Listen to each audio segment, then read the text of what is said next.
Olá pessoal, boa tarde, bem-vindos de volta aqui a mais um bloco que a gente está conversando sobre controle de constitucionalidade.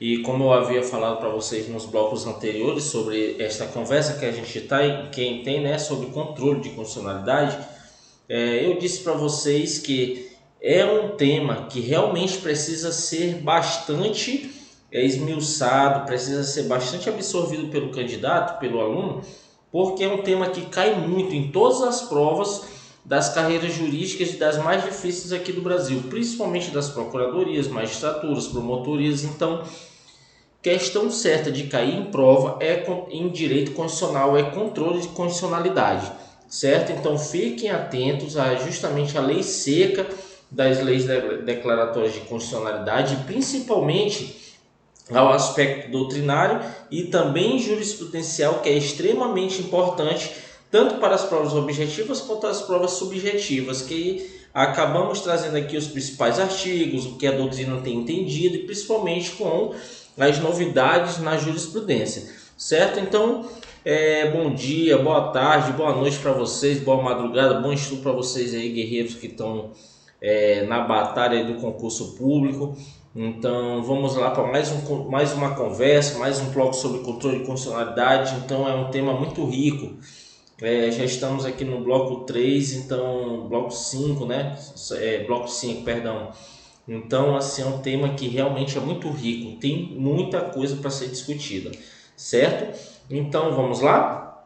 Nós citamos aí nos blocos anteriores, por exemplo, na ação direta de inconstitucionalidade, sua previsão estava no artigo 102, inciso 1, a linha A da Constituição. É a mesma coisa da declaratória de constitucionalidade, é o mesmo dispositivo constitucional. O artigo 102, inciso 1, a linha A. Só que, fazendo uma diferença para a DIN, que é a ação declaratória de inconstitucionalidade, a ação declaratória de inconstitucionalidade, certo? Então nós temos a ADIM, ela serve para impugnar lei ou ato normativo federal ou estadual em face da Constituição Federal. E a sua principal diferença com a ação declaratória de constitucionalidade, ela serve para impugnar lei ou ato normativo federal, apenas federal, em face da Constituição Federal, certo? Então tenha bastante isso em mente, porque geralmente, como eu falei para vocês, a prova de concurso público, principalmente nas objetivas, eles fazem justamente a inversão desses conceitos. Ele coloca a ADI como instrumento eficaz para impugnar lei ou ato, apenas lei ou ato federal em face da Constituição. Está errado, porque o artigo 102, inciso 1, a linha A, diz que a ação direta de inconstitucionalidade, a ação declaratória direta de inconstitucionalidade, certo? Serve para impugnar lei ou ato normativo federal ou estadual em face da Constituição Federal, certo? E a ação declaratória de constitucionalidade serve para impugnar lei ou ato normativo apenas federal, tá bom? E a ação igual à ADI, a ação é proposta no STF. Os legitimados, aqui a gente vai um pouco mais rápido, porque a gente já tratou isso na ADI, mas nós vamos fazer a revisão aqui, não se preocupe. Legitimados estão no artigo 103 da Constituição Federal, que são presidente da República, mesa do Senado, mesa da Câmara. Tome cuidado com isso, porque não é mesa do Congresso, é mesa da Câmara, mesa do Senado, mesa da Assembleia Legislativa e da Câmara Legislativa do Distrito Federal, governador do Estado do Distrito Federal, Procurador-Geral da República, Conselho Federal da OAB, partido político com representação no Congresso Nacional e confederação sindical ou entidade de classe de âmbito nacional. Lembrando que mesa do Congresso não é legitimado, e sim mesa do Senado e da Câmara. Outro exemplo que podemos citar, a AGU, a Advogado-Geral da União, não é legitimado e apenas o Procurador-Geral da República, certo? E Conselho Federal da OAB, ou seja, os conselhos seccionais das OABs não são legitimados para propor ação direta no STF, tá ok? Então a ação declaratória de constitucionalidade, a mesma situação da ADI, a ação direta de inconstitucionalidade. Os seus efeitos, como é um controle concentrado de constitucionalidade, nós já vimos lá a diferença de controle difuso. Os seus efeitos é erga omnes, ex tunc, que retroage, e vinculante, certo? Mas é possível a modulação no artigo 27 da lei 9868, certo? Que é a lei da ADI e da ADC, tá bom? Então, a 27 cabe a modulação dos efeitos da decisão, que é quando é decidido por 2/3 dos membros do STF, dos ministros do STF, por razões de segurança jurídica e interesse social, ok? Vamos lá? Então, as peculiaridades da lei é a mesma da ADI, certo? Na petição inicial deve indicar controvérsia judicial e as outras peculiaridades são as mesmas da ADI. E eu remeto aqui justamente aos candidatos, aos nossos alunos do MRP, a voltar justamente a revisar a questão da ADI se já tiverem esquecidos, tá nos blocos anteriores. Mas as peculiaridades da lei são as mesmas para a ADC, tá bom? Mas aqui a gente vai tratar para vocês da grande diferença que as provas de concurso público acabam absorvendo por demais, acabam cobrando por demais, porque são pequenas sutilezas que fazem com que o candidato erre numa prova objetiva. Vimos lá na ADI, que a gente vai fazer a revisão aqui, precisa necessariamente da manifestação do Procurador-Geral da República e após o Advogado-Geral da União, certo? O Advogado-Geral da União no prazo de 15 dias. Por quê? Lá precisa da manifestação dos dois, porque eu expliquei para vocês que há uma presunção das leis dos atos normativos que elas são constitucionais. Ou seja, até que se prove ao contrário, as leis e os atos normativos, tanto federais quanto estaduais, elas são constitucionais. Então, é dever do Advogado-Geral da União promover a defesa daquele ato pugnado, a sua constitucionalidade. Então, quando há uma ação direta que tenta promulgar a inconstitucionalidade de determinada lei ou ato normativo, consequentemente precisará da intervenção do Advogado-Geral da União. Por isso que é necessária a intervenção tanto do Procurador-Geral da República quanto da AGU no prazo de 15 dias na ADI. Já que a declaração neste tipo de ação, na ação declaratória de constitucionalidade, ela apenas quer declarar algo que já está presumido, então não há necessidade da participação do AGU. Por isso que se houve apenas o PGR no prazo de 15 dias. Essa é uma diferença que está na lei, que cai bastante em prova. ADI, participação da PGR e AGU, 15 dias. ADC, apenas a PGR no prazo de 15 dias, certo? Cabe cautelar na declaração declaratória de constitucionalidade? Cabe, pessoal, cabe sim. Cabe cautelar para suspender processos no prazo de 180 dias. Se determinado ato for declarado constitucional, então, se for uma medida cautelar, precisar de uma medida de urgência para suspender os processos no prazo de 180 dias, cabe sim a ação declaratória de constitucionalidade. Então, assim, a causa de pedir para a ação cautelar dentro da ação declaratória de constitucionalidade é justamente a matéria como suspensão de processos no prazo de 180 dias, ok? No prazo de 180 dias. Olha só, aqui o que eu estava explicando para vocês. Por que não há manifestação da AGU? Porque as leis são tidas como constitucionais, uma presunção. Não há o que defender, certo? Então, não o que há que se defender, não há necessidade da participação da AGU, certo? Então, olha o que diz o artigo 24 da Lei 9898, é uma curiosidade. Proclamada a constitucionalidade, julgar-se-á improcedente a ação direta ou procedente eventual ação declaratória e proclamada a inconstitucionalidade, julgar-se-á procedente ação direta ou improcedente eventual ação declaratória. Isso traz aqui, pessoal, uma característica da ADI e da ADC, que são seu caráter dúplice ou ambivalente da ADI e da ADC. O que significa isso? Pessoal, por questão de lógica, se o STF declara a inconstitucionalidade de uma lei ou ato normativo, automaticamente está julgando improcedente a ADC. E vice-versa, se ela julga improcedente uma ação direta de inconstitucionalidade, automaticamente ela está julgando procedente uma ADC. Ou seja, é questão de lógica em sentidos inversos, né? Então, este é o caráter dúplice ou ambivalente tanto da ADI quanto da ADC que está previsto no artigo 24, ok? Vamos lá? Agora nós vamos para a ADI por omissão, que é a ação direta de inconstitucionalidade por omissão. O objeto está no artigo 103, parágrafo 2º da Constituição Federal. Vamos ver o que diz o artigo 103, parágrafo 2º da Constituição Federal. Olha só. Declarada a inconstitucionalidade por omissão, certo?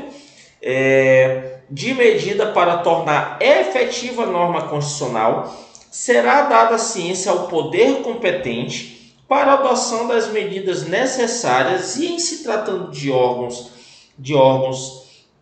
administrativos, para fazê-los em 30 dias. Ou seja, qual o objeto da ADI por omissão? Qual é a diferença da ADI que vimos anteriormente para a ADI por omissão? A ADI propriamente dita é quando há a ocorrência de uma determinada ação do poder público. Determinada ação do poder público, com a promulgação de lei ou ato normativo, é inconstitucional, então há uma omissão. Pelo simples fato de não ser promulgada determinada lei, por ser omisso o poder público, é admitido a ação direta de inconstitucionalidade por omissão e tem como finalidade combater, olha o que diz a doutrina, combater a síndrome da inefetividade das normas constitucionais, porque todos os direitos e garantias fundamentais precisam se tornar efetivos. E quando determinada ausência de uma lei ou determinada omissão de poder público criar um obstáculo para a efetividade destas normas, automaticamente poderá ser ajuizada uma ação direta de inconstitucionalidade por omissão, certo? Olha só, combate a síndrome da inefetividade das normas constitucionais quando há lacuna normativa federal ou estadual que impede o exercício de direitos constitucionais, certo? Esta é uma importantíssima medida contra a omissão do poder público na forma de efetivar direitos constitucionais. E a ação é proposta diretamente no STF. Os legitimados são os mesmos que eu acabei de falar para vocês, do artigo 103 da Constituição Federal. Como é um controle concentrado, tem os mesmos efeitos da decisão erga omnes, ex tunc, que retroage e vinculante, possível a sua modulação por questão de 2/3 dos ministros do STF, certo? Então, as peculiaridades da lei, cabe medida cautelar, certo? E aqui, muito importante, pessoal, aqui é extremamente importante a ADI por omissão, certo? Na ADI por omissão, é extremamente importante, principalmente nas carreiras das procuradorias, porque para ser deferida a medida cautelar aqui na ADI por omissão, ela deve ser tomada pela maioria absoluta, no entanto, após a oitiva dos órgãos no prazo de 5 dias, certo? Então, ter bastante isso claro, salvo urgência, que pode ser feito sem a oitiva dos órgãos, certo? No entanto, depois que for deferida a medida cautelar, se houve o PGR no prazo de 3 dias, artigo 12F da referida lei, ok? Então tome cuidado com essa situação. Cabe cautelar? Cabe. Após a oitiva, dos membros dos órgãos no prazo de 5 dias, após o PGR no prazo de 3, salvo urgência, certo? Essa medida tem efeito ex nunc, não retroage e erga omnes, mas pode modular e torna perfeitamente aplicável a legislação interior, igualmente como está na ADI por ação, que podemos dizer, propriamente dita, como vimos anteriormente. E a decisão definitiva precisa ser tomada por 8 ministros, sendo que 6 tornem 6 votos dos 8, 6 votos sejam favoráveis à ADI por omissão, é irrecorrível, inclusive rescisória, salvo embargo de declaração, exatamente nos termos da ADI propriamente dita. E aqui há um macete, e aqui a gente reitera, não há prazo em dobro para a Fazenda Pública nas ações de controle concentrado junto ao STF, informativo 2929, ok? São algumas coisas, peculiaridades que a gente precisa ver que estão na ADI propriamente dita e também aqui na ADI por omissão, ok? Seguindo, olha só, pode ouvir o AGU. Vamos ver, tomem cuidado. Vamos assim recapitular. Na ADI propriamente dita, que é aquela ADI por ação, existe uma lei, um ato normativo estadual ou federal que está ferindo direitos constitucionais, é inconstitucional, deve ouvir o PGR e a AGU no prazo de 15 dias. Até aí, ok, deve, certo? Na ação declaratória de constitucionalidade, na ADC, ela deve ouvir apenas o PGR, mas não ouve a AGU, certo? Só o PGR. E na ADIM por omissão, esta que estamos vendo, pode ouvir o AGU, mas deve ouvir o PGR no prazo de 15 dias. Botem isso para decorar, botem numa cartolina na cabeceira da sua cama, porque isso cai bastante em prova. A ADI deve ouvir o PGR e a AGU. A ADC deve ouvir o PGR, mas não ouve a AGU. E a ADIM por omissão pode ouvir o AGU, mas deve ouvir o PGR no prazo de 15 dias. Mas se o relator, os ministros do STF entender que é necessário justamente a oitiva do advogado-geral da União, pode ouvir o advogado-geral, pode ouvir o AGU. Pode, é um ato discricionário, tá bom? E o restante aplica-se todas as regras da ADI no que couber. Como, por exemplo, nesse caso não cabe porque deve ouvir o PGR, mas pode ouvir a AGU, certo? O lá na ADI, por ação, deve ouvir os dois, tá bom? Então, a ação direta de inconstitucionalidade por omissão e o mandado de injunção são a mesma coisa? Vamos tomar cuidado. Vamos recapitular aqui alguns institutos. O instituto do mandado de injunção no direito, na doutrina constitucionalista. Vamos lá. Para que serve o mandado de injunção? O mandado de injunção é um remédio constitucional. Por que constitucional? Porque está previsto na Constituição Federal. E ele serve para quê? Para garantir, em virtude de uma lacuna normativa, para garantir a efetividade de direitos fundamentais como nacionalidade, soberania e cidadania, certo? Esses 3 direitos fundamentais. E ele é o mandado de injunção, ou seja, é uma ação em concreto, com partes específicas, onde determinado cidadão ele ajuiza o mandado de injunção contra o poder público para poder ter garantido seus direitos fundamentais de soberania, cidadania e nacionalidade, certo? Tem a causa, o objeto da sua causa propriamente já especifica, certo? E é um caso de uma ação concreta, há partes, direitos subjetivos, intersubjetivos. E a decisão que for julgada e for prolatada em determinado mandado de injunção, quais são os seus efeitos? Igual ao controle difuso, ou seja, interpartes, certo? Interpartes, apenas inter partes e não retroage a partir daquela data para frente, certo? Então esta é uma principal característica do mandado de junção, enquanto a ação direta de inconstitucionalidade por omissão é um controle concentrado de constitucionalidade. E quais são as características de controle concentrado? Efeito erga omnes para todos e não apenas para inter partes, como é o mandado de junção.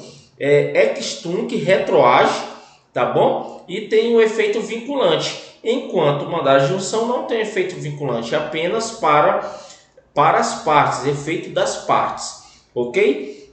Então, fungibilidade da ação direta por omissão com a ADI, há uma fungibilidade também, certo? Porque há uma fungibilidade se determinado legitimado ajuizar uma ação direta de inconstitucionalidade ao invés de direta por omissão, pode sim o relator, os ministros do STF, adotar aquela ação como se a outra fosse, certo? Há uma fungibilidade, certo? Providência da decisão. Olha o que diz o artigo 12H.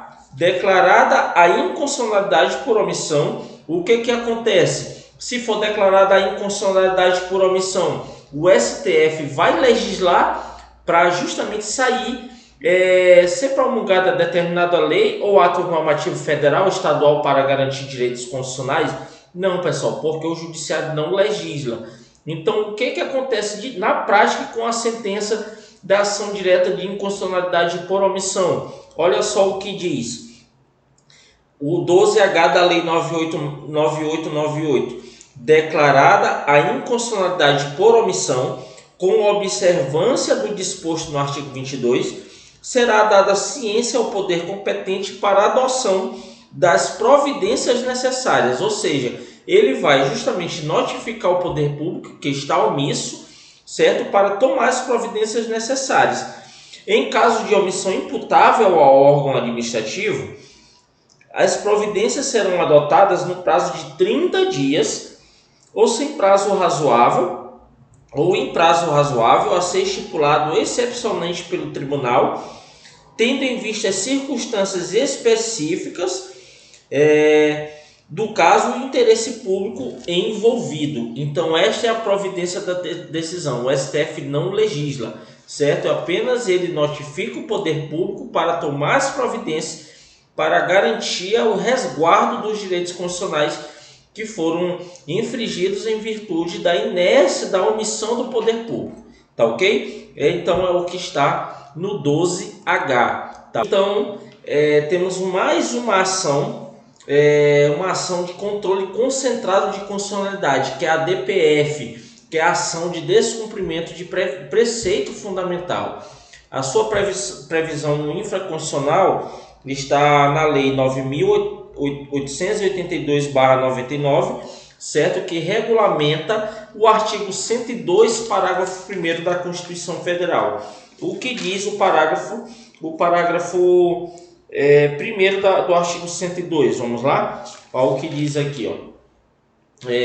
A arguição de descumprimento de preceito fundamental decorrente desta Constituição será apreciada pelo Supremo Tribunal Federal na forma da lei. Então, a lei que regulamenta esse parágrafo 1º é a Lei 9.882/99, certo? Então, quando nós vamos lá para a lei supracitada, o objeto dela, o que diz o objeto logo no seu parágrafo 1º? Caberá arguição de descumprimento de preceito fundamental quando for relevante o fundamento, certo? O fundamento da controvérsia constitucional sobre lei ou ato normativo federal, estadual ou municipal, inclusive normas anteriores à Constituição Federal ou aquelas revogadas. Vamos ter calma. Olha o que diz aqui, ó. Vamos recapitular alguns conceitos que a gente já tratou na ADI, por ação, que é propriamente dita, na ADC e na ADIM por omissão. Na ADIM por ação e por omissão, o que se questiona, o objeto de questionamento é lei ou ato normativo federal ou estadual, olha só, ou estadual em face da Constituição Federal, ok? E na ADC, apenas para questionar lei ou ato normativo estadual em face da Constituição Federal, ok? E assim, a DPF serve justamente para questionar lei ou ato normativo federal, estadual, municipal, inclusive normas anteriores à Constituição Federal ou revogadas, certo? Ou seja, ela amplia um pouquinho o rol do objeto a ser alvo de questionamento pela DPF, certo? Inclusive normas anteriores. Eu falei para vocês que no controle concentrado não há controle de constitucionalidade para normas anteriores à Constituição, certo? Para as normas anteriores à Constituição, porque elas são alvos de juízo de recepção. Mas olha só, uma exceção é a DPF, porque ela serve para questionar justamente lei ou ato normativo federal, estadual ou municipal, inclusive normas anteriores à Constituição, certo? Ou também aquelas normas revogadas, certo? E qual o seu objetivo? O objetivo é reparar a lesão a preceito fundamental, ou seja, qualquer preceito fundamental previsto na Constituição Federal, como por exemplo direitos e garantias fundamentais, poderá ser proposta uma ação de descumprimento de preceito fundamental. Mas tomem cuidado, que eu vou falar para vocês que ela tem caráter residual, certo? Ela apenas será processada em um determinado momento quem não couber a ADI por omissão e ADC, certo? Se não couber nenhuma dessas três, aí sim caberá a DPF em virtude do seu caráter residual, certo? Então eu vou daqui a pouco falar para vocês justamente sobre esse caráter residual. Olha o que diz o artigo 4º do parágrafo 1º da Lei 9882. Não será admitida a arguição de descumprimento de preceito fundamental quando houver qualquer outro meio eficaz de sanar a lesividade, ou seja, tem seu caráter residual, ok? A ação é proposta no STF, os legitimados são do artigo 103, que já conhecemos, certo? Então, os efeitos da decisão é um controle concentrado. Se há um controle concentrado de constitucionalidade, então, os efeitos o efeito erga omnes, certo? Ex tunc, retroage e efeito vinculante. Mas é possível sua modulação, exatamente nos exatos termos das outros tipos de ações, das ações de controle concentrado, certo?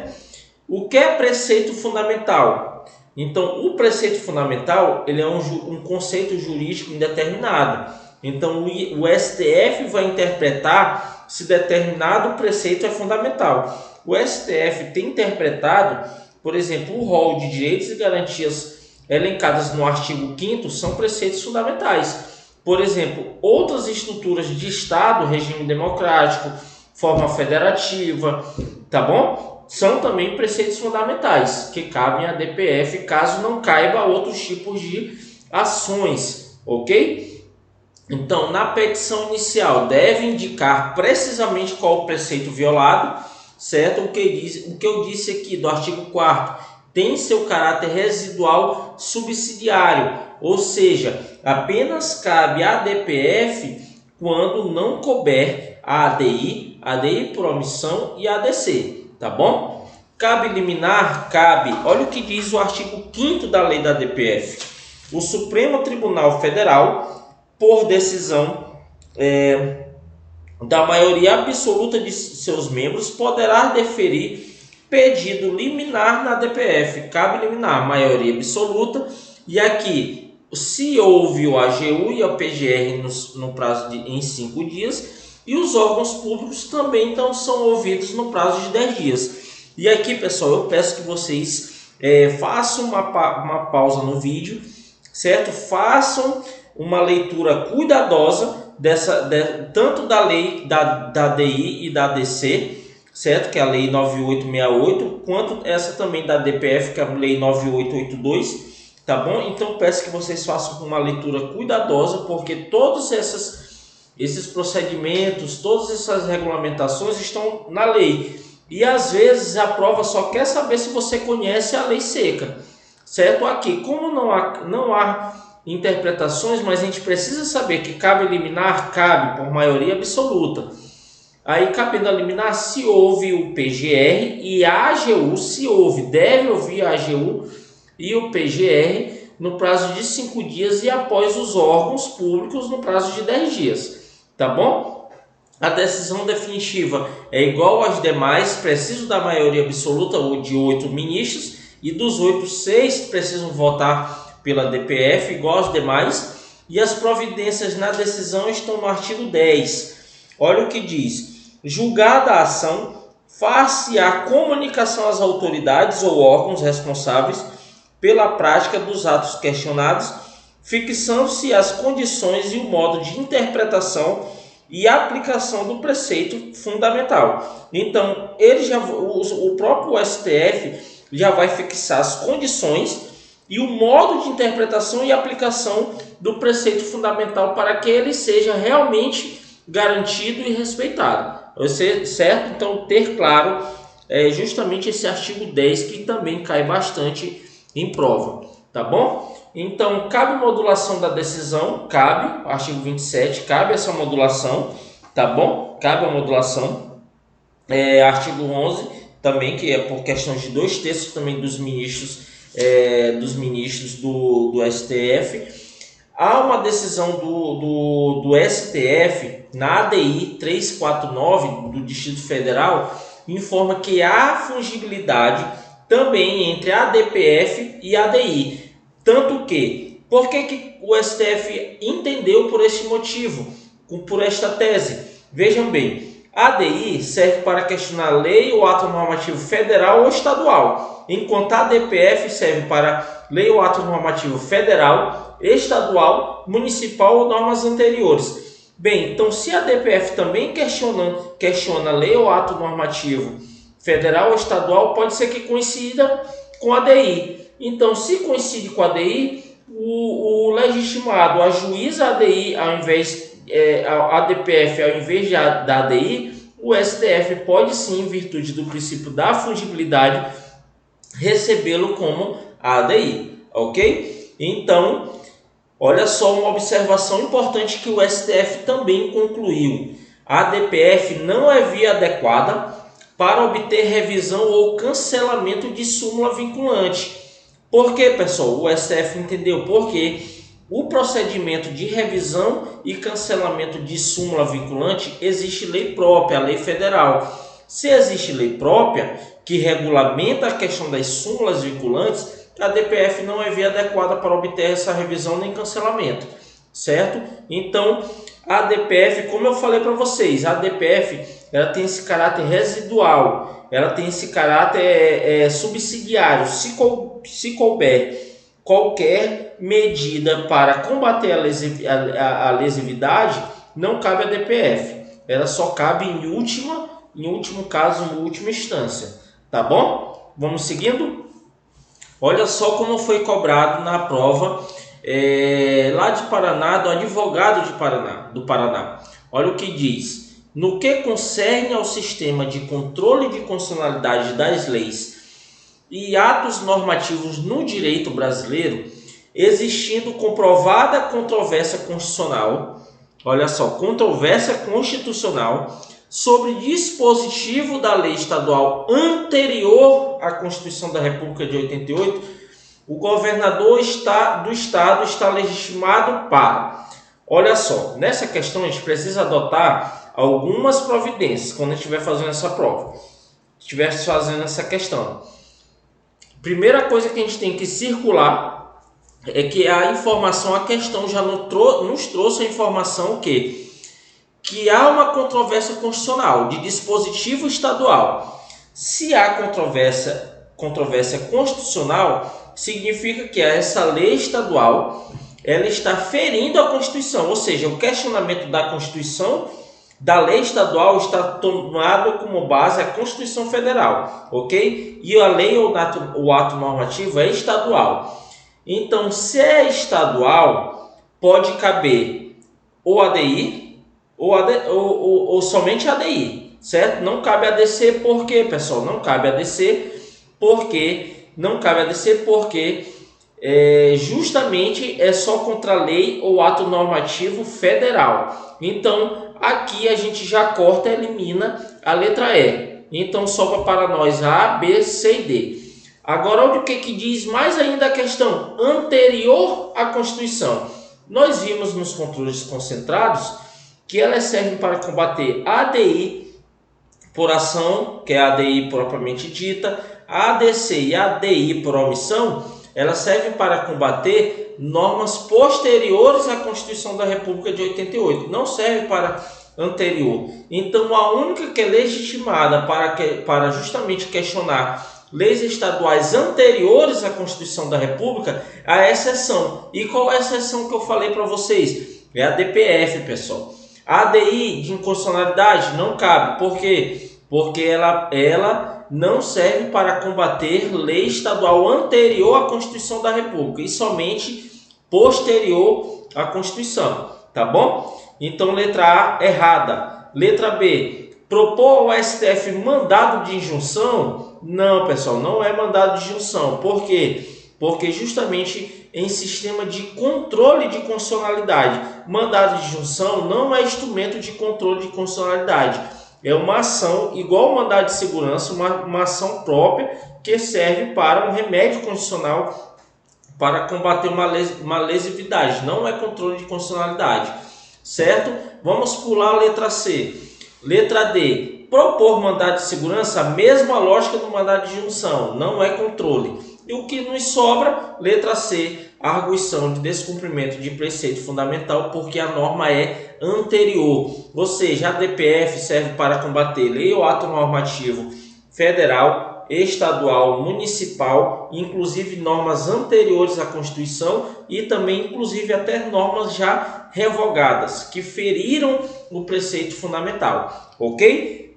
Aqui tudo certo, né? Vamos seguindo.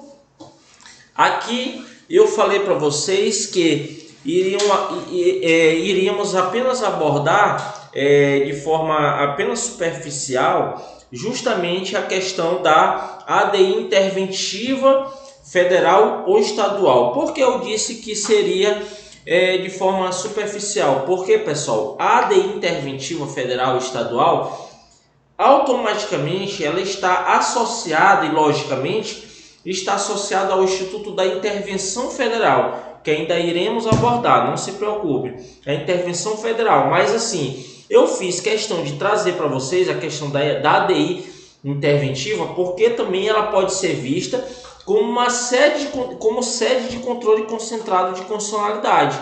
Então, assim, o Instituto da Intervenção Federal vai ser melhor abordado em ocasião própria, mas, no entanto, o que a gente precisa definir aqui e conhecer é o seguinte: a ADI interventiva estadual e federal, ela está prevista no artigo 34 a 36 da Constituição Federal e automaticamente regulada pela Lei 12.562/2011. Então, sugiro que também os alunos do MRP, que aqui nos assistem, pedimos que façam a leitura esmiuçada do artigo 34 a 36, que não é uma leitura fácil, certo? Eu, inclusive, para eu poder decorar os artigos 34 a 36, eu tive que desenhar em formato de tabela, eu tive que automaticamente realmente desenhar para poder saber justamente todas as hipóteses, para saber se é uma representação, se precisa, o STF precisa julgar procedente para poder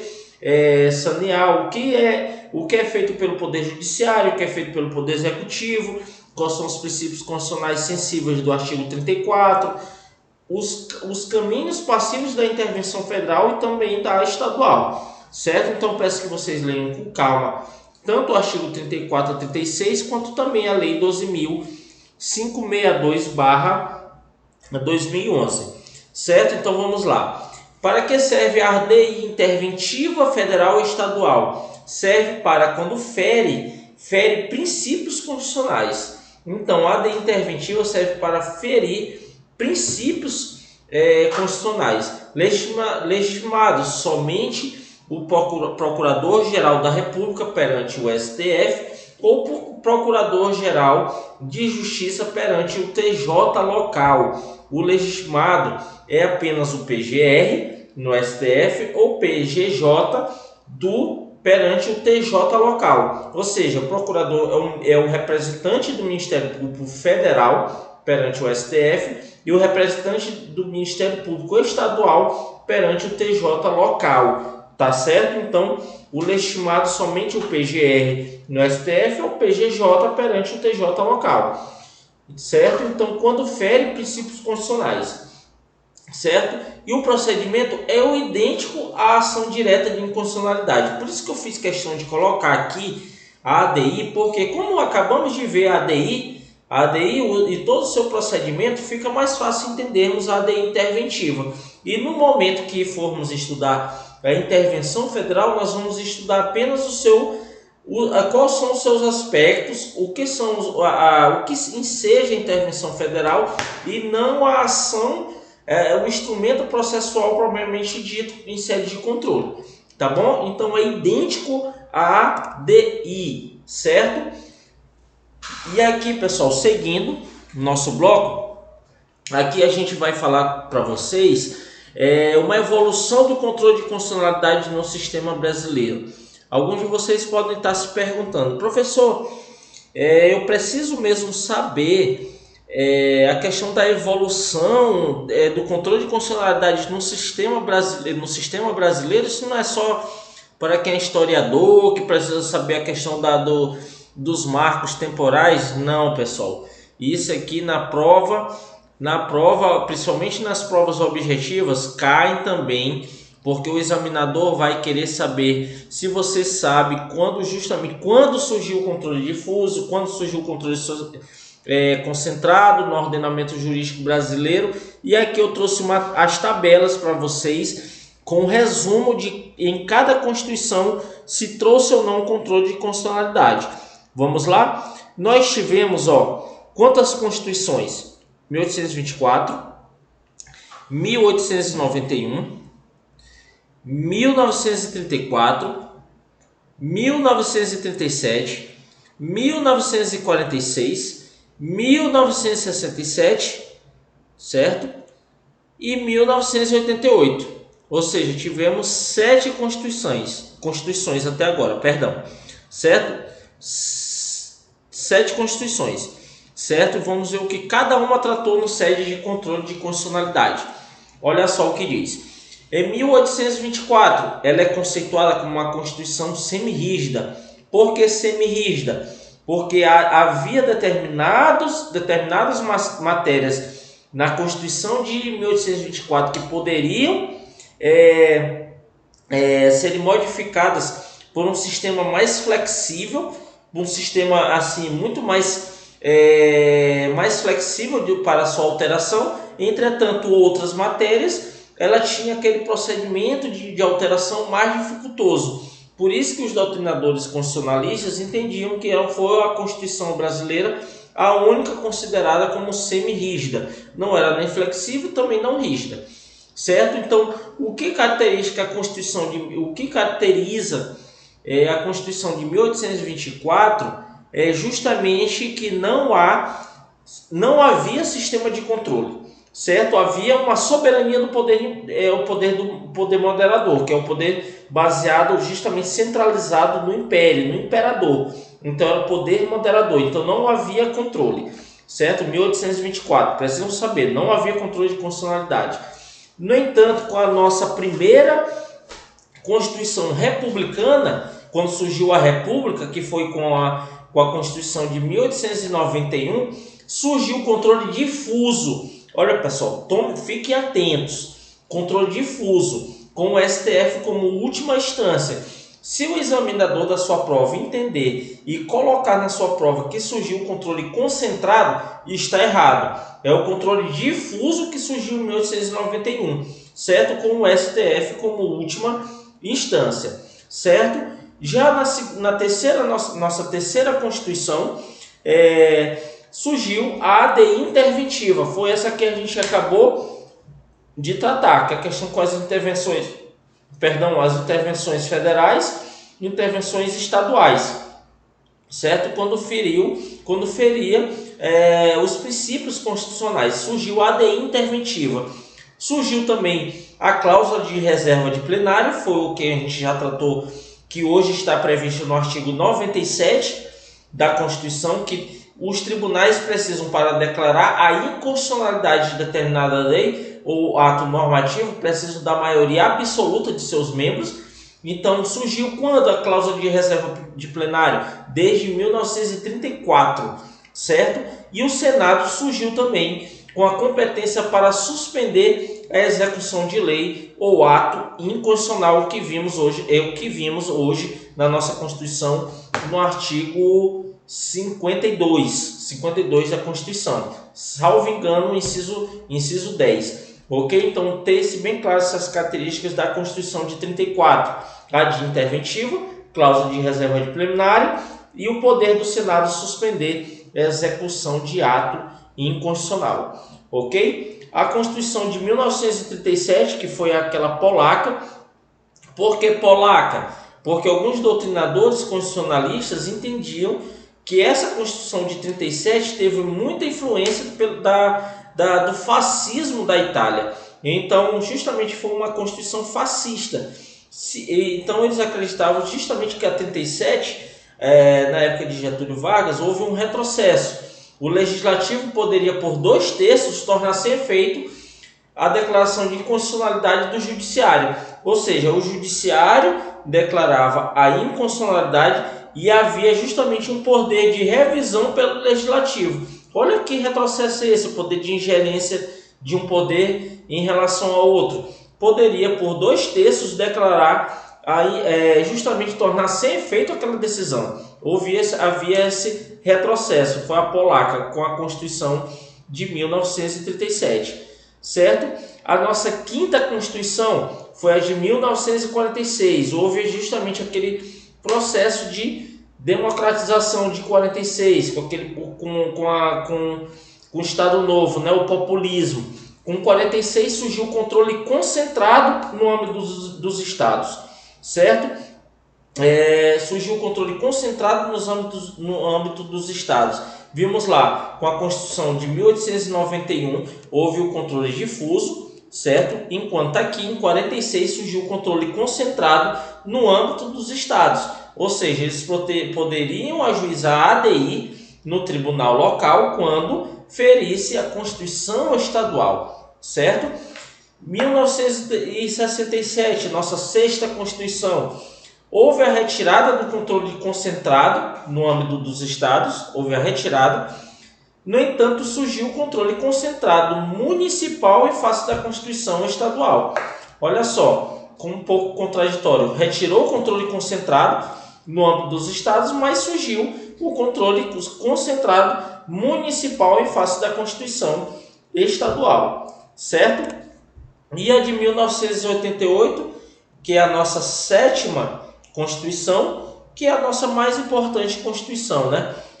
Uma Constituição riquíssima, apesar de alguns doutrinadores entenderem que é bastante analítica, com várias matérias que não precisariam estar na Constituição, mas sem sombra de dúvidas é unânime que essa Constituição Federal de 1988 é uma das mais ricas que o nosso país já teve. E o que aconteceu em 1988? Ela ampliou o rol de legitimados, como eu já falei para vocês, que antes cabia apenas ao Procurador-Geral da República ajuizar as ações de controle concentrado de constitucionalidade, que hoje lançou justamente o rol, ampliou, que está no artigo 103, que vimos, ela ampliou, criou outras ações também de controles concentrados, como a ADI por omissão, a ADPF, a ação declaratória de constitucionalidade, certo? Então, essas são as principais novidades com que a Constituição Federal, em relação ao controle de constitucionalidade, surgiu.